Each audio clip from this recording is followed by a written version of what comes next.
तंत्र, digestion system, ये आपके DSSB exam, TGT natural science के लिए हेल्पफुल है। सबसे पहले देखते हैं हम ह्यूमन पाचन तंत्र मतलब ह्यूमन डाइजेशन सिस्टम। सबसे पहले लाइन है आपके लिए, भोजन के पाचन की संपूर्ण प्रक्रिया कितनी अवस्थाओं से होकर गुजरती है? तो ये आपकी 5 अवस्थाओं से होकर गुजरती है। भोजन का अंतःग्रहण, पाचन, अवशोषण, स्वांगीकरण और मलत्याग। फिर इसके जस्ट नीचे आप देख सकते हैं कि मानव पाचन तंत्र 2 टाइप से है, आहार नाल और दूसरा पाचन ग्रंथि। सबसे पहला टाइप आहार नाल, एलिमेंट्री कैनल। अगर हम एलिमेंट्री कैनल के बारे में पढ़ते हैं तो किस अंग में प्रोटीन का पाचन होता है? छोटी आंत में। आमाशय की दीवार का पेशीय संकुचन क्या कहलाता है? क्रमाकुंचन।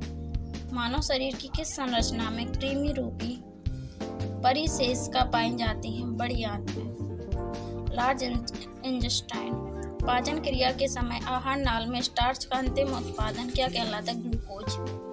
आपके लिए आप ये की पॉइंट दे रखा है, कृत्रिम मानव शरीर की सबसे बड़ी ग्रंथि यानी यकृत आपकी मानव शरीर की सबसे बड़ी ग्रंथि है, जबकि दूसरी सबसे बड़ी ग्रंथि आपकी अग्न्याशय या पैनक्रियाज है।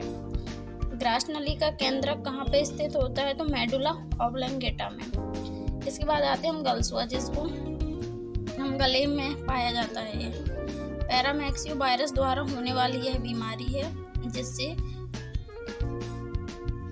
पैरोटिड ग्रंथि में सूजन आ जाती है और आपको जलन और दर्द की अनुभूति होती है। इसके बाद हम देखते हैं कि जो पैनक्रियाज होती है उसकी भित्ति में कौन सा हार्मोन होता है? ग्रेस्टिक हार्मोन होता है।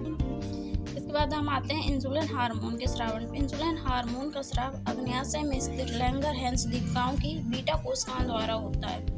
फिर हम आते हैं मवेशी में भोजन के जीवाणुओं को कौन नष्ट करता है? तो हाइड्रोक्लोरिक अम्ल मतलब HCl। मानव शरीर में पाचन का अधिकांश भाग किस अंग में संपन्न होता है? छोटी आंत। मानव शिशु में सर्वप्रथम मध्यवर्ती कृंतक दांत निकलते हैं।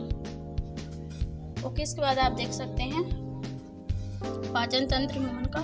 इसमें आपका पूरा डायग्राम दिया हुआ है, आपका मुख गुहा से लेके गुदा तक। आप इसके हर एक पार्ट के बारे में डिटेल से पढ़ सकते हैं NCERT बुक में। यहाँ पे आपको short MCQ based on NCERT book आपको प्रोवाइड कराए जा रहे हैं।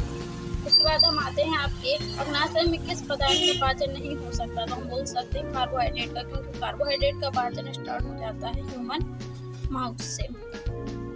भ्रूण ग्रंथि कहाँ पे पाई जाती है? आपकी छोटी आंत में। कार्बोहाइड्रेट का पाचन किस अंग से प्रारंभ हो जाता है? अभी मैंने आपको बताया बकल कैविटी से मतलब मुख गुहा से। प्रोटीन का पाचन किस अंग में प्रारंभ होता है? पैनक्रियाज में, अग्न्याशय में। मानव शरीर का लगभग 97% कैल्शियम तथा कैल्शियम फास्फेट हड्डियों के रूप में पाया जाता है, क्योंकि हमारी बोन्स में फास्फेट पाया जाता है। मानव शरीर के पाचन तंत्र का सबसे लंबा अंग है छोटी आंत, क्योंकि आपको पता होगा कि ये सबसे बड़ी होती है लेकिन नाम में छोटी आंत है। मनुष्य के स्थायी दांत 4 प्रकार के होते हैं। ठीक है, इसके आपके दिए गए कृंतक, रंधक, अग्नचवर्णक, चवर्णक।